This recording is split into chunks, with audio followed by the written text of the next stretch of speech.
Docteur Yves Ekoya Maïzo, bonjour. Bonjour. Le Conseil des ministres a nommé récemment les membres du cadre permanent de dialogue de concertation en vue de la relance du dialogue politique. Est-ce que cet événement pourra modifier l'environnement sociopolitique dans les prochains jours au Togo? Écoutez, c'est une très bonne question. Au Togo, il y a deux grands groupes que le peuple togolais refuse de clarifier depuis des années. Il y a un groupe qui est dans une mouvance en gros présidentielle avec le père Yadema, qui est aujourd'hui décédé, paix à son âme, Oui. et son fils a repris Faure Gnassingbé, et autour de lui toute une constellation de partis politiques et d'associations. Et de l'autre, vous avez un autre groupe qui demande l'alternance, qui se sont organisés, réunis, délocalisés, déstructurés, et sont remis ensemble. En tout cas, ce groupe existe. Et aujourd'hui, en gros, autour du groupe des gens de l'ANC. Maintenant, vous avez un président de la République qui, par décret, donc unilatéralement, décide de choisir les membres d'un cadre permanent de dialogue et de concertation, qu'il dit lui-même rénové, et ne choisit en fait que les membres de la mouvance présidentielle. Docteur, il y a certaines formations de l'opposition. Un ou deux individus Oui. ou partis qui sont de l'autre groupe, sans leur accord et sans, bien sûr, qu'ils soient d'accord. Et la réaction n'a pas tardé. L'un a dit qu'il ne fait pas partie de cela en présentant des préalables. Un autre demande essentiellement des clarifications. Dans tous les cas de figure, il y a deux grands groupes que l'on veut intégrer dans un faux dialogue inclusif contre le gré des gens. Mais le fond du problème que vous posez, Oui. c'est que la méthode utilisée par Faure Gnassingbé et son réseau, sincèrement, n'est pas intelligente et par conclusion, n'est pas efficace. Et ce qui se passe, cette annonce-là, et le fait de ne pas avoir consulté, en tout cas obtenu un accord de principe, aboutit au résultat inverse de ce qui est recherché, le dialogue. Donc il faut se demander au fond, qu'est-ce que cette mouvance présidentielle cherche réellement à faire? Et je l'avais plusieurs fois dit, qu'il ne s'agissait pas de dialogue, mais d'un monologue, et qui est fait de manière unilatérale. Docteur, au-delà des considérations, est-ce que ce n'est pas une réelle volonté du chef de l'État d'apaiser l'environnement politique dans notre pays? Il n'y a personne au monde qui n'a pas de réelle volonté. C'est un mot que j'entends énormément. Tout le monde a la réelle volonté d'aller au paradis. Personne n'a la réelle volonté d'aller en enfer. Tout le monde a la réelle volonté de faire un dialogue. Sauf que quand ce que vous dites ne correspond pas ni dans les formes, et ni dans les principes, ni dans le respect de l'autre, à une volonté réelle d'aller vers le dialogue, donc il y a de l'hypocrisie fondamentale.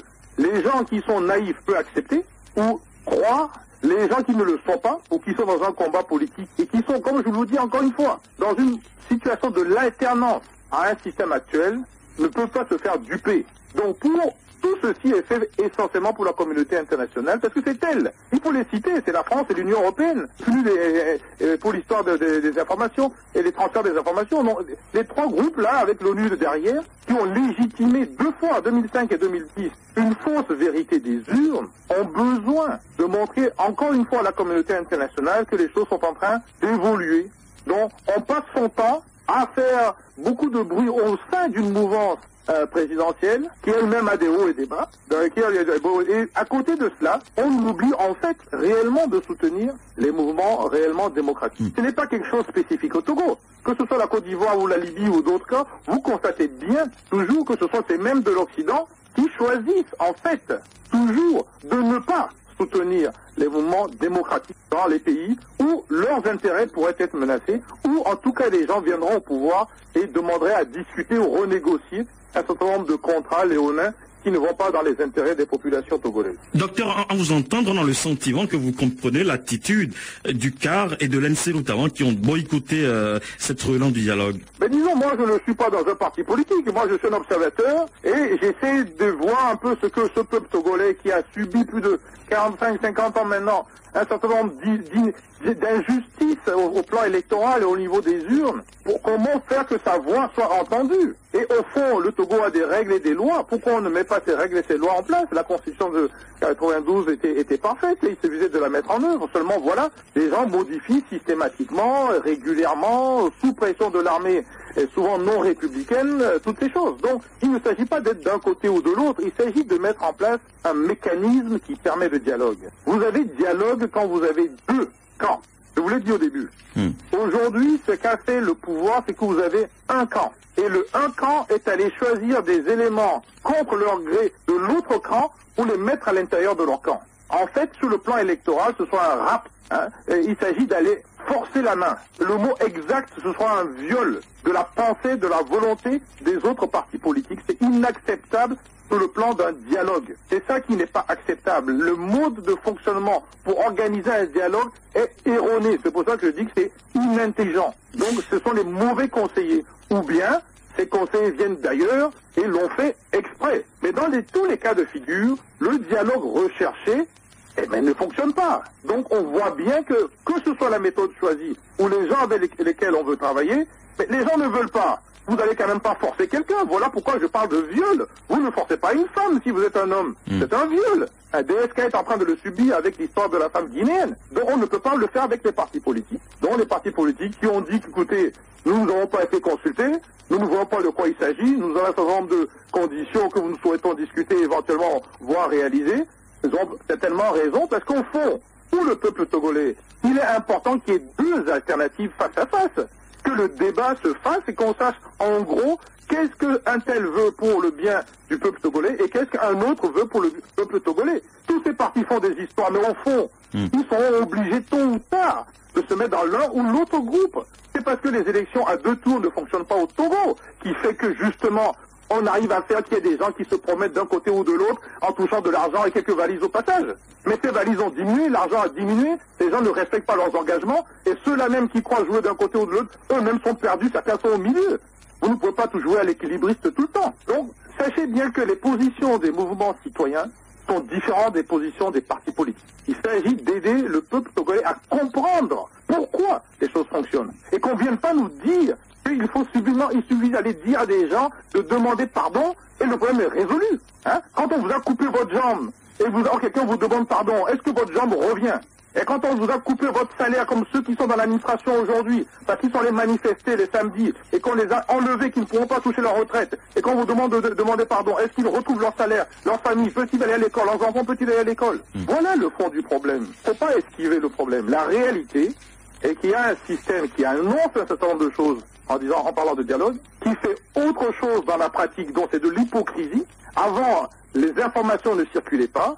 Aujourd'hui, on est au courant de tout. Oui. L'information circule. Les Occidentaux eux-mêmes en ont ras-le-bol de voir cette hypocrisie fonctionner.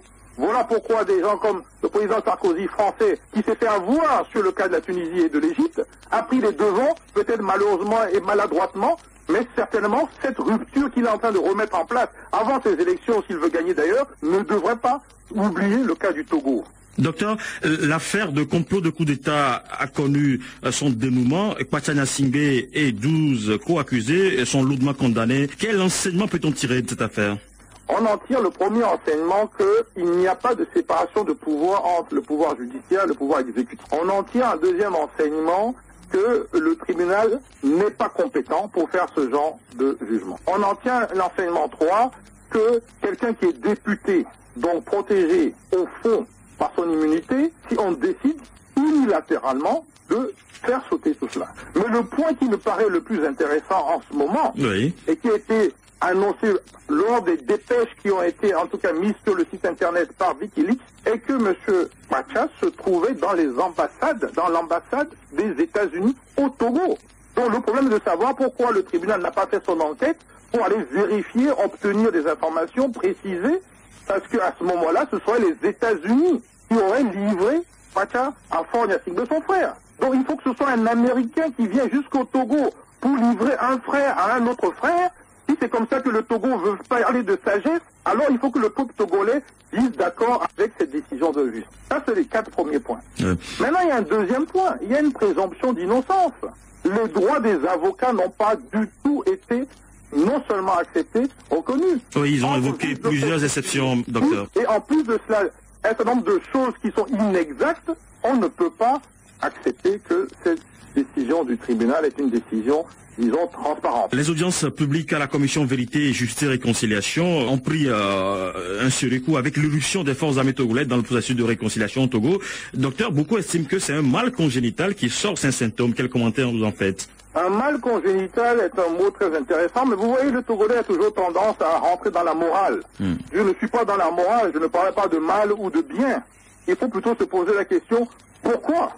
Si le CVJR est indépendant, ils auraient dû bénéficier d'une protection Donc il est inadmissible que des forces extérieures non invitées à la barre viennent s'exprimer par la force et en fait tentent d'empêcher les gens de parler, indirectement font peur aux autres témoins de s'exprimer. Et donc ça veut dire tout simplement que ça fait des années que ces forces non républicaines, dont je parlais tout à l'heure, cette fois-ci dans l'armée, estiment dès lors qu'ils sont mis en cause, que l'adversaire, l'alternance, n'a pas le droit de s'exprimer. Le problème, c'est que ce qui est dit devant CVJR reste malgré tout de l'ordre de la vérité.